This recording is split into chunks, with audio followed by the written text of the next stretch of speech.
Hello campers, Dr. Dickey here.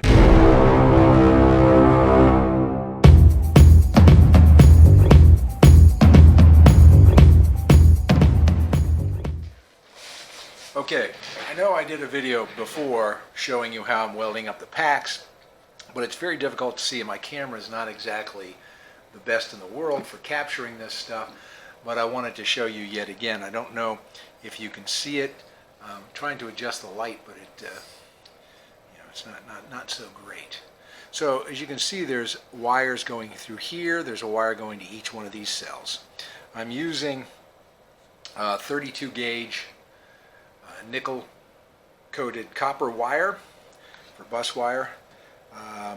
This stuff is very, very thin. This is the positive side of the cells, you can tell by the tops, and this will serve as a fuse for this side of the battery. The other side is welded up with this 28 gauge. You can see a 28 gauge bus wire. So it is just serving as the bus bars, the small bus bars to it. So I did learn a lot of things about welding up these wires on here. Most people weld up nickel strips. I could do that, but there isn't any way that I know of. I'm sure there is, and I just didn't look into it. I wanted to do it this way. That way they're fused, even though they may or may not need to be. Hooking the nickel strips up to the bus bars. These copper bus bars are twisted. 3 10 gauge copper wires twisted together and then formed into these bus bars. There's no way that I knew of well to be able to hook these up to the nickel strips, so I prefer doing it this way. That way I have them fused and everything else. Again, the welder I'm using is the Electrics. Very, very happy with it. Things I learned. One is, of course, you remember, these cells came out of e-bike packs. I thought they were medical packs, but they weren't. They're e-bike packs. So they were completely encased in rubber, and you have to dig them out of the rubber. And I have an early video shows how to do that. Well, that leaves rubber on the top of them. You can see some of the rubbers and some of the cells that are around the edges of things. I don't know how well you can see it on camera, but it is inside there and you can dig it out. Well, I learned that that rubber that's on the top acts as, of course, rubber would act like an insulator. So when you're trying to weld, if you've got a little bit of that rubber anywhere underneath your wire, that causes huge resistance. That means you get a big spark and pop and everything that was a problem. So I learned that you just take a wire brush when you've got the cells taken out of the pack. Before you even break them out of there, you just take a wire brush, or I used a brass wire brush when I think I have it over here. Brass wire brush like this, and I just brushed all the top of the cells, and that does a great job of removing all that rubber, and it actually digs it out of the vent holes and everything, and that makes the welding up much, much, much better, because I don't get I still occasionally get that pop that happens if I don't have it on there correctly. So let me show you how to weld up one of these wires and see if I can do it without having a pop, although with this lamp on here for this, it makes it a little bit tough to see. But you just put the wire down there.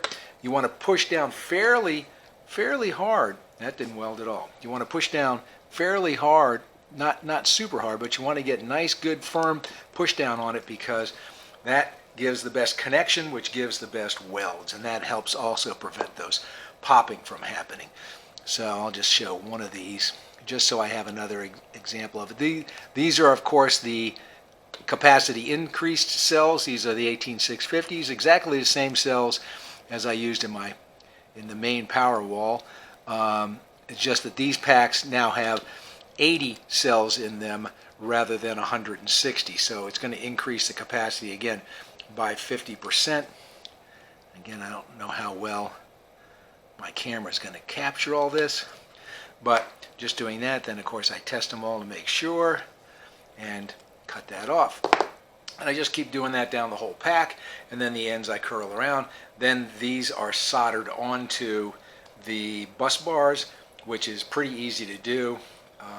You don't even really need any flux other than the flux that comes inside the solder, and that works really, really well. I use this neodymium magnets to hold one end of it down so that I can put things where it all So really that's about it. I don't know if there's anything more that I can show. Let me see if I can I back out a little bit here, show you a little bit more, and I'll show one more. But again, I know it's difficult to see.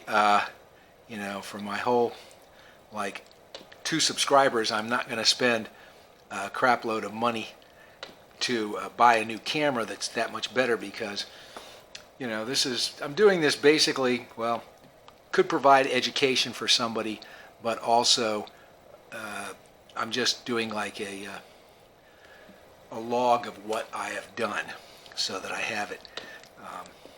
I have, as I said in the last video, and says in the description of this video, I have ordered from China my lithium iron phosphate cells, and that they should get here. I think they just finally shipped, and they have guaranteed delivery supposedly before December 19th, I think. So I'm hopefully get them around the beginning of December. I'm going to make that into a 12-volt pack, and that pack will then be used to replace my lead acid batteries that I have, the holdover from the old days a long time ago when I first started doing this stuff.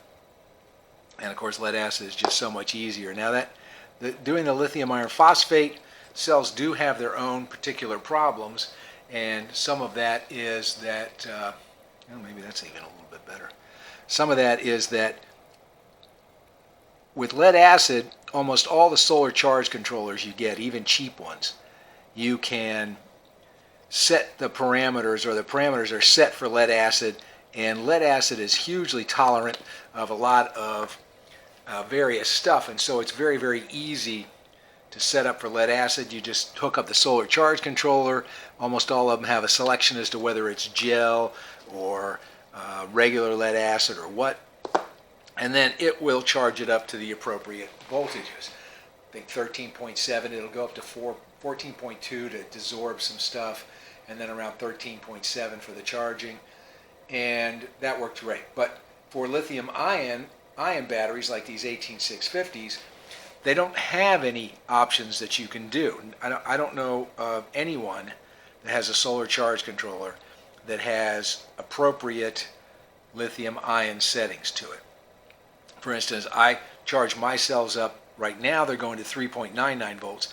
I want to change that to 3.9 and then have them go down to no lower than 3.5. With this increased capacity, I should be able to do that without a problem and still be able to run the house on them all the time, even if it's a cloudy day.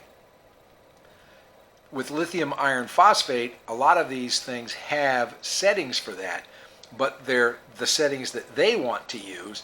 They're not the settings that I want to use, and I'll talk about that when I get the cells in, about the old raging confusion about compression of cells. Not that I'm an expert on it or will be able to give any real information about that, but I'll give you my take on it. Let me see if I can again zoom it. Maybe with this new lighting it might be a little bit better. I don't know. You can see where that is. That wire is there. There's the magnets holding it on there. About compression of cells, why to compress, why not to compress, is it worth it to compress? I'll give you my take. Not that, again, I'm an expert in any way, shape, or form. My opinion has been formed somewhat from people that are what I consider to be much more knowledgeable and experts on this stuff than I guess is the proper way. And, you know, like I said, I'll talk about that in a future video. So I just wanted to do an updated video, again, that these packs are getting put together, and show you the welding that I'm doing with these wires for what you can see or can't see. And then I expect to have all the capacity testing. I can show you some of that. In fact, why don't I do that? I'll show you some of the capacity testing I'm doing for the packs, and they're testing out about where I think they would. Okay, this is a bit of a mess, and because I'm just kind of doing this on the fly to set things up. That's the capacity tester that I'm using. It's very interesting in that it's basically just a fan on a heater, and you hook it up to the pack like I have it hooked up over here.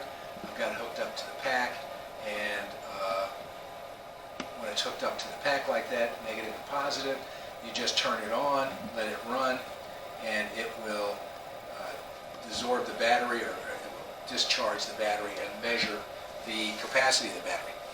The problem I have with this is my packs are starting off around 4.1 volts, which is fine. True complete capacity would go from 4.2 to 3 or 2.9, but I can do 4.1 to 3, that's fine. It gives me enough of the capacity that I can measure it. The problem is, of course, as you know or should know, that when you're pulling amps out of something, the voltage drops down. So I was doing my tests originally pulling about 10 amps. That was the maximum this will pull. It takes it almost 24 hours then, of course, to get to 200 amp hours, which is what these things are. But because it's pulling 10 amps, it drops the voltage down by half a volt. So I had it set for a cutoff. You can set the cutoff on these. I had it set for a cutoff at 3 volts. When it got to 3 volts, it stopped. Well, when it got to 3 volts and stopped, the pack was at 3.5 volts. So it didn't get it. It only gave me about 180 amp hours. But I can translate that and understand that even though it's giving me 180 amp hours, it only went from 4.1 to 3.5. So that's my 200 amp hours, which is what I would expect. It would be nice if I could actually get a good, strong measurement of what the capacity was. I can do that with the iCharger. The iCharger gave me very good results. And I could do that with the iCharger. It's just this thing is so doggone easy to do. With the iCharger, I've got to, it's got to do the discharging itself, which is not a problem, but I have to hook it up to a power supply and all that, which right now I'm using the iCharger X6 to charge the packs back up to 4.0 volts, which 3.99, 4.0, which will match what my battery in the shed right now has. So when I hook these up, the voltages are similar. So it just would be nice if this had some sort of compensation like the iCharger does, such that when the voltage begins to get near the cutoff voltage, it reduces the amperage draw so that it gets a more realistic value of the voltage, so that you get a more realistic assessment of what the capacity is. Now I could set it for 1 amp draw. Actually 40 is like 0.2 C, which is typically where you do these. But because these are 200 amp hour, if I set it to a 1 amp draw, the voltage would be much better. It would be reading the voltage much more correctly. But of course it would take 200 hours to get the capacity tested of 1 pack.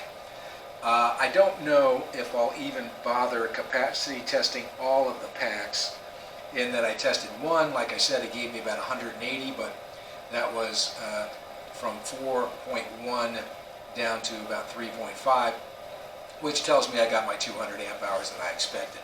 So I very well, if I test this pack and it comes out to be similar, I think I'm trying to do this one at around 8 amps, or a little bit lower in amperage, so it's going to take longer, going to take 24 hours at least.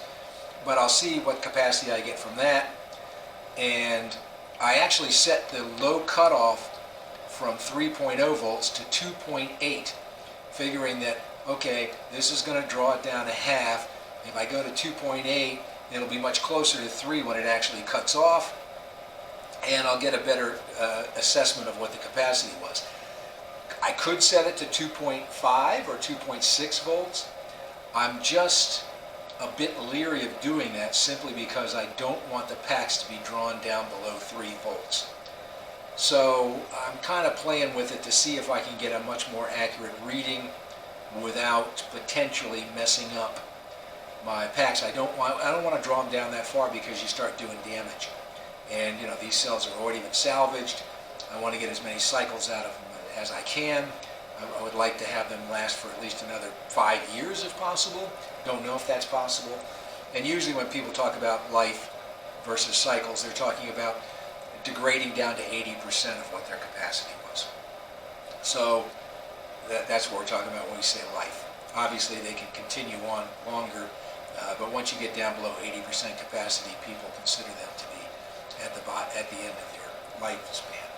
So I'd like these to last at least 3 more years, prefer 4 or 5, even though I may not be here for 4 or 5 more years, probably just 3 more. Who knows? Anything can happen. Don't know what's going on. So eventually, of course, if I stay here, which I just can't see that happening, but if I did, I would eventually switch all this over to lithium iron phosphate, because that gives you easily 10 to 20 years, depending on how you cycle it. And we'll talk about that when I get my lithium iron phosphate cells in and go through all that. We'll talk about that. So that's the capacity tester I'm using, then using the iCharger to bring it back up to 4 volts. So I do need to at least discharge the packs after I make them. If I don't capacity test them all, I need to discharge them to about 4 volts so that they will match the battery that's in there. And then, of course, the idea is Thanksgiving will be the big upgrade. Today is Halloween, so you can see that it's about 20 days from now I will do the big upgrade. And, of course, I'll try to video all that and bring you along with it for the new setup in the shed. All right? Okay. Thanks for watching, and I'll see you in the next video.